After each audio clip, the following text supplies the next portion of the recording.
শুভ সময় বন্ধুরা, দর্শে হাদিসের 7 নম্বর ভিডিও নিয়ে উপস্থিত হলাম।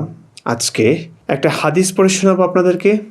একটা মাত্র হাদিস, প্রসঙ্গক্রমে হয়তো আরও কয়েকটা বর্ণনা আসতে পারে। আজকে সহিহ বুখারী তাওহীদ পাবলিকেশন 5934 নং হাদিসটা পড়ে শোনাবো আপনাদেরকে। আয়েশা রাদিয়াল্লাহু তাআলা আনহা হতে বর্ণিত, এক আনসারী নারী বিয়ে করে। একটু মনোযোগ দিয়ে শুনুন। এরপর সে রোগে আক্রান্ত হয়, ফলে তার সব চুল পড়ে যায়। লোকজন তাকে পরচুলা লাগিয়ে দিতে ইচ্ছে করে, আর তারা নবী সাল্লাল্লাহু আলাইহি ওয়াসাল্লামের কাছে এ সম্পর্কে জিজ্ঞেস করল। তিনি বললেন, আল্লাহ লানত করেছেন ওইসব নারীকে যারা নিজেরা পরচুলা লাগায় এবং যারা অন্যদেরকে তা লাগিয়ে দেয়। হাদিসের মধ্যে সমস্যা কি, অমানবিক কি আছে? একজন মহিলা যে বিয়ে করেছে, রোগ হয়েছে, সেই রোগে তার সমস্ত চুল পড়ে গেছে, তাকে দেখতে কেমন লাগছে? খুবই বিদঘটে। হয়তো মহিলাদের সৌন্দর্যের প্রতীক হচ্ছে চুল। সেই চুলগুলো, শখের চুলগুলো পড়ে শেষ হয়ে গেছে এক রোগে। নারীরা সাধারণত পুরুষের কাছে, স্বামীটির কাছে তার রূপ সৌন্দর্য প্রকাশ করতে চায়, নিজেকে সুন্দরভাবে পরিপাটি রূপে উপস্থাপন করতে চায়। এটা খুব খারাপ কিছু না, নারীরা করে, কারণ আমরা পুরুষরা সৌন্দর্যলোভী। এই কারণেই আমাদের কাছে সুন্দর থাকতে, আমাদের মন পেতে, পুরুষের মন পেতে নারীরাও নিজেদেরকে ওভাবেই মেনটেন করে চলে এবং পুরুষের কাছে নিজেদের সৌন্দর্য ধরে রাখতে চায়, সেটার জন্য অনেক প্রচেষ্টা করে। এটা খারাপ কিছু না। নবী মহাবিশ্বের মহাক্ষমতাধর আল্লাহর পক্ষ থেকে তিনি একজন নবী, তাই না? আল্লাহ নাকি লানত করেছেন ওই সমস্ত লোকদের ওপরে যারা নিজেরা পরচুলা লাগায় এবং যারা লাগিয়ে দেয়। আচ্ছা, আল্লাহ কি এত ছোট লোক, এত নিচু মানসিকতা আল্লাহর? এই মহাবিশ্বের মালিক, যার ঠিকানে কথা নয়, তার মন মানসিকতা একজন, আমাদের মন মানসিকতাও তারও উদার। আমার স্ত্রীর ক্ষেত্রে যদি এমন হতো যে কোনো একটা রোগ হয়েছে, রোগে তার সমস্ত চুল পড়ে গেছে, সে পরচুলা লাগিয়েছে, আমি আরও বলতাম হ্যাঁ পরচুলা লাগাও, কারণ চুল ছাড়া খারাপ দেখা যাচ্ছে, চুলগুলো পড়ে গেছে, পরচুলা লাগালে একটু সুন্দর লাগবে। সেক্ষেত্রে মহান আল্লাহ তাআলা তিনি নাকি লানত করেছেন ওই সমস্ত নারীদেরকে যারা পরচুলা লাগায়। এবং এই ক্ষেত্রে দেখুন, যেই ক্ষেত্রে এই হাদিসটা বর্ণনা করেছেন নবী, এই ক্ষেত্রটা কেমন ছিল? মহিলা রোগাক্রান্ত হয়ে তার সবগুলো চুল হারায়, তারপরে তার স্বামী আছে, স্বামীর কাছে তার সৌন্দর্য মেলে ধরতে পরচুলা লাগিয়েছে, লোকেরা তাকে লাগিয়ে দিয়েছে এবং সেও নিজেও লাগিয়েছে। এই ক্ষেত্রে হাদিসটা বলেছে। এটা কি খারাপ কিছু? নারীদের এই প্রচেষ্টা, তার স্বামীটির কাছে নিজেকে সুন্দরভাবে উপস্থাপন করে মেলে ধরা, এটা কি খারাপ কিছু? এটা কি এমন কিছু যে মহাবিশ্বের আল্লাহ এত গুরুত্বপূর্ণ জিনিস বাদ দিয়া এই মহিলার উপরে লানত করতে শুরু করবেন? দেখুন, এই নবী কিন্তু তার একজন স্ত্রীকে তালাক দিতে চাইলেন শুধু এই কারণে যে সে মহিলা, সেই নারী বৃদ্ধা হয়ে গেছে, তার রূপ লাবণ্য সৌন্দর্য কমে গেছে, এখন আর চিত্তাকর্ষক লাগছে না, এখন আর তার মনে ধরছে না। শুধুমাত্র এই অপরাধে বৃদ্ধা হয়েছে, তাকে আর ভালো লাগছে না, তালাক দিতে চাইল। বানি বলছি না। আপনার সূরা নিসার 128 নং আয়াত নাজিল করে ফেলেছে এ নিয়ে নবী। কি ঘটেছে? তাফসীর ইবনে কাসির, ইসলাম ফাউন্ডেশন, 3য় খণ্ড, পৃষ্ঠা 288 থেকে একটু পড়ে শোনাচ্ছি। ইবনে আব্বাস রাদিয়াল্লাহু তাআলা আনহু হইতে বর্ণনা করেন, হযরত সাউদা রাদিয়াল্লাহু তাআলা আনহা আশঙ্কা করিলেন যে নবী করিম সাল্লাল্লাহু আলাইহি ওয়াসাল্লাম তাহাকে তালাক দিবেন। তিনি বলিলেন, হে আল্লাহর রাসূল, আমাকে তালাক দিবেন না। আমার সহিত আপনার রজনী যাপন সম্পর্কিত আমার হক আমি আয়েশাকে দিতেছি। নবী করিম সাল্লাল্লাহু আলাইহি ওয়াসাল্লাম তাহাই করিলেন। তখন নিম্নোক্ত আয়াত নাজিল হইল, ওয়া ইন ইমরাআতুন খাফাত মিন বালিহা নুশুসান আও ইরাদান ফালা জুনাহা আলাইহিমা। এই সূরা নিসার 128 নং আয়াতটি। আচ্ছা, একটু পড়ে যাই 289 পৃষ্ঠায়, এই অংশটুকু পড়ুন। ইমাম শাফিঈ হযরত ইবনে আব্বাস রাদিয়াল্লাহু তাআলা আনহু হইতে বর্ণনা করেন, ইন্তেকালের সময়ে রাসূল কারীম সাল্লাল্লাহু আলাইহি ওয়াসাল্লাম 9 জন স্ত্রী রাখিয়া যান, তবে তিনি 8 জনের সহিত পালাক্রমে রাত্রি যাপন করিতেন। একজন কোথায় গেল? কে নাই? এই সাউদা নাই। সাউদার সঙ্গে রাত্রি যাপন তিনি করতেন না, কারণ তিনি বৃদ্ধা হয়ে গেছেন। একটু খেয়াল করুন, আমি দৃষ্টি আকর্ষণ করছি, বর্ণনাটার দিকে একটু দেখুন আপনি।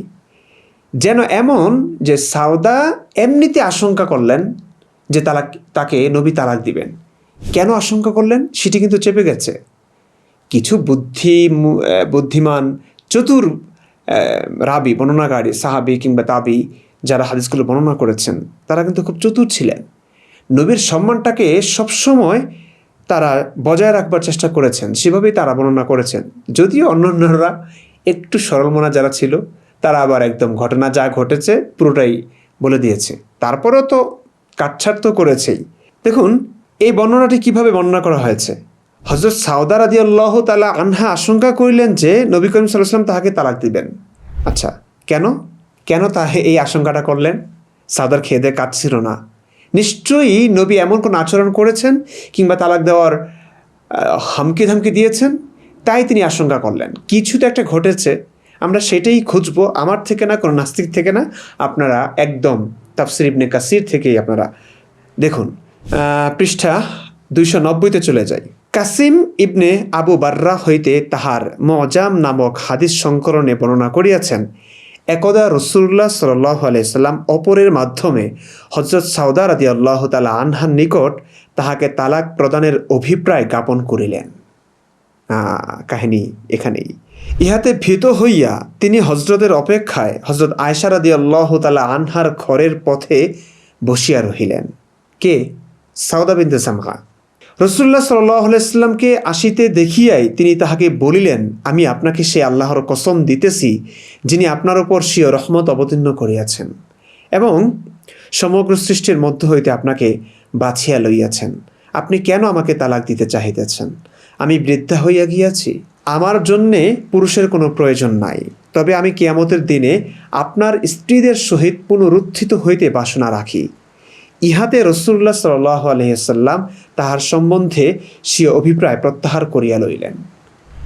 অর্থাৎ নবী সাউদা বিনতে জামআ, নবীর অসংখ্য স্ত্রীদের মধ্যে অনেক স্ত্রীদের মধ্যে এক স্ত্রী সাউদা বিনতে জামআ, তিনি বৃদ্ধা হয়ে যাওয়ায় তার রূপ লাবণ্য এখন নাই, নবীর মনে ধরছে না, তাই তিনি তাকে তালাক দিতে চাইলেন। তখন সাউদা বিনতে জামআ সরল মহিলা ছিলেন, আশ্রয়হীন ছিলেন। তারা একজন পুরুষ ছাড়া আশ্রয় আর কি, তাদের এমন অধিকার তো ইসলাম দেয় নেই। কি করবে মহিলারা? একজন পুরুষের আশ্রয় থাকা ছাড়া তাদের কোনো গতি ছিল না। তখন সাউদা বিনতে জামআ নবীর কাছে ভিক্ষা চাইলেন যে আপনি আমাকে তালাক দিবেন না, আমি কিয়ামতের দিন আপনার স্ত্রীদের মধ্য হতে একজন হতে চাই, স্ত্রী হয়ে পুনরুত্থিত হতে চাই। তো আমার রূপ লাবণ্য কমে গেছে, আপনার মনে ধরছে না, ঠিক আছে, আপনার প্রিয় স্ত্রী, কচি স্ত্রী আয়েশা, আমি আমার পালার দিনটা, কারণ অনেক স্ত্রী থাকলে তো এক স্ত্রীর কাছে যেতেন এক রাতে, এটাকে পালা বলে, তো আমার পালারটা আমি আয়েশাকে দিয়ে দিলাম। এই শর্তে নবীজি সাউদা বিনতে জামআকে তালাক দেওয়া থেকে বিরত থাকলেন। এটাই আপনারা নানান হাদিসে শুনে থাকবেন যে নবীর মৃত্যুর সময়ে কালে নবীর 9 জন স্ত্রী ছিল, কিন্তু রাত্রি যাপন করতেন 8 জনের সাথে, অর্থাৎ সাউদা বিনতে জামআর সাথে রাত্রি যাপন করতেন না। আপনারাই বলুন তো, বিয়ে মানেই কি, স্ত্রী মানেই কি যৌন বস্তু? তার সঙ্গে কথাবার্তাও তো বলা যায়, সুখ দুঃখের কথা শেয়ার করা যায়। অনেক স্ত্রী তো ছিল, তাদের সঙ্গে যৌনসঙ্গম করতে পারতেন। একজন স্ত্রী না হয় বৃদ্ধা হয়ে গেছে, তার সঙ্গে এক রাত কাটাতেন, একটু গল্পগুজব করতেন, ইমানি মুজাকারা করতে পারতেন, তাই না? আখিরাতের কথা শোনাতে পারতেন। কই সে বয়ান, সে ভাষণ যেগুলো মানুষকে শুনিয়ে নবীকে দেখিয়ে গেছেন, সেগুলো স্ত্রীদের সঙ্গে করা যায় না? রাত্রি যাপন, স্ত্রী মানেই হচ্ছে একদম তার সঙ্গে সহবাসী করতে হবে, সহবাসীর উপযোগী না হলে, হ্যাঁ, তাকে মনে না ধরলে তার সঙ্গে রাত্রি যাপনটাই, তাকে তালাক দিতে চাইবেন, রাত্রি যাপনটাই বন্ধ করে দিবেন। এমন একজন মানুষ আদর্শ হয় কিভাবে? আদর্শ পুরুষ হয় কিভাবে? পৃথিবীর সর্বশ্রেষ্ঠ মানুষ হয় কিভাবে? প্রিয় দর্শক, সর্বোপরি তিনি একজন নবী কিভাবে হন? নবী মানিত হবেন, তাকে যে কোনো পুরুষ আদর্শ মানবে। তিনি যা করেছেন তা মানুষের জন্য, উম্মতের জন্য আদর্শ হবে। আজকে আপনি যদি একজন পুরুষ হন, আপনার একটা বোন আছে, আপনার বোনের স্বামীর অনেকগুলো স্ত্রী আছে, এর মধ্যে আপনার বোন একজন, আপনার বোনটি যদি বৃদ্ধা হয়ে যাওয়ায় আপনার দুলাভাই ভগ্নিপতি যদি আপনার বোনটিকে তালাক দিতে চায় শুধুমাত্র এই কারণে যে সে বৃদ্ধা হয়ে গেছে, তাকে এখন আর ভালো লাগছে না, এত বছর সংসার করলো, আপনার সন্তানাদি লালন পালন করলো, এই সংসারে কত কত অবদান রাখলো, সেই স্ত্রীটিকে শুধুমাত্র বৃদ্ধা হয়ে যাওয়ায় তালাক দিতে চাইল, আপনার কেমন লাগবে? আমার তো মনে হয় আপনি তাকে মারতে যাবেন, আপনি তাকে থাপড়াতে যাবেন যে এমন পুরুষের কাছে আপনার বোনটিকে বিয়ে দিলেন। আপনি আফসোস করবেন আপনার প্রিয় বোনটির জন্য যে তার ভাগ্যে এমন একটা অসভ্য জুটেছে, তাই না?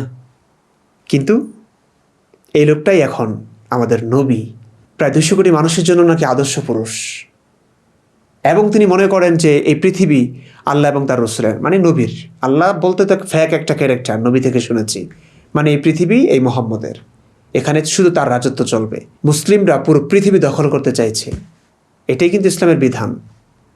নবী কাজটাই করে গেছেন এবং এই চেষ্টাটাই করে গেছেন তিনি। আপনার কি মনে হচ্ছে ভাই, 1450 বছর আগের একজন নবীর সঙ্গে আমার কিসের শত্রুতা? সারাটা যৌবন তো মাদ্রাসায় পড়েছি, নবীকে পূজা করে গেছি, নবীর কথাগুলো বিশ্বাস করে গেছি অন্ধের মতো। আজ একটু বিবেক ও বুদ্ধি দিয়ে, যুক্তি ও বুদ্ধির আলোকে বোঝবার চেষ্টা করছি, দেখে শত শত প্রশ্ন ঘুরে ফিরছে মাথায়, গিজগিজ করছে অসংখ্য অজস্র প্রশ্ন, যে প্রশ্নের উত্তর নাই। আমি ভাবতেই পারছি না একজন নবী এমন হবেন। নবী কেন, একজন আদর্শ পুরুষ কখনো এমন হতেই পারে না। আমাদের মা বোনরা তার স্বামীটির কাছে প্রিয় থাকতে চান, সৌন্দর্য ধরে রাখতে চান, নিজেকে সুন্দর করে উপস্থাপন করতে চান, এটা খারাপ কিছু না। এর জন্য পরচুলা লাগাবেন, মেকআপ করবেন, অত্যাধুনিক যত কিছু আছে, প্রসাধনী আছে, করবেন। মেয়েরা সাজলে ভালো লাগে, আসলে সমস্যা কি? একটু সৌন্দর্য বৃদ্ধির জন্য একটু করবেন, তাতে সমস্যা কি? মহাবিশ্বের মহাক্ষমতাধর আল্লাহ লানত কেন করবেন? আর সেই নবী, যে নবী নিজে তার স্ত্রীকে রূপ লাবণ্য কমে যাওয়ায় তালাক দিতে চায়, সেই নবী আবার অন্য স্ত্রী যে তার রূপ লাবণ্য একটু বৃদ্ধির জন্য, স্বামীর কাছে ভালো থাকবার জন্য, স্বামীর ভালোবাসা পেতে পরচুলা লাগায়, তার ক্ষেত্রে বলে আল্লাহ নাকি তাকে লানত দেয়।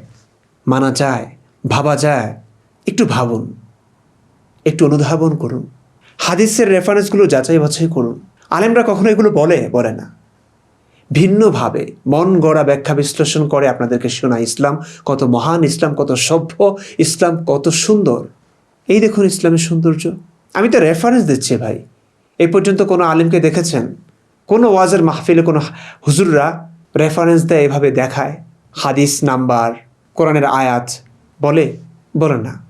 আপনারা শুধু বিশ্বাস করে যান হুজুরদের কথাগুলো, কিন্তু আমি রেফারেন্স দেখাচ্ছি আপনাদেরকে, একদম সরাসরি কিতাব থেকে স্ক্রিনে দেখাচ্ছি, যাতে করে আপনারা পড়ছেন আমার সঙ্গে সঙ্গে কোন কথা বিশ্বাস করবেন আপনারাই বলুন। ভালো থাকুন, সুস্থ থাকুন। ভিডিওটি দেখার জন্য ধন্যবাদ।